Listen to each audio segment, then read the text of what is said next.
இன்றே டவுன்லோட் செய்து உங்கள் ஃபேவரட் ஷோக்களை என்ஜாய் பண்ணுங்க. நான் கிளம்புறேன். மீனாட்சி இரு, வேற எங்கேயாவது தங்க இடம் பார்க்கலாம். நானும் கூட வரேன். வேணாம் ஜீவா, இந்த வீட்டு உறவே எனக்கு இருக்க கூடாதுன்னு நினைக்கிறாங்க. அப்புறம் நீ மட்டும் ஏன் வர? இந்த வீட்ல இருக்கிறவங்க அவங்க தயவு இல்லாம என்னால எதுவுமே செய்ய முடியாதுன்னு பேசுவாங்க. அந்த பேர் எனக்கு வேண்டாம். என் அம்மா கொடுத்த தைரியம் எனக்கு இருக்கு, அது போதும்.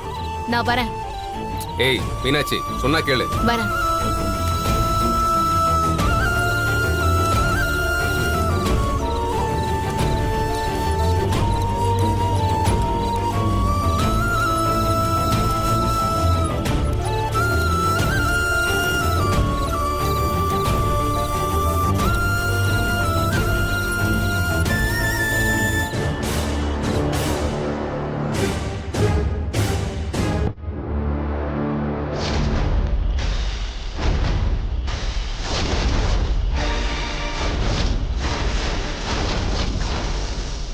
தூக்கிடலாமா?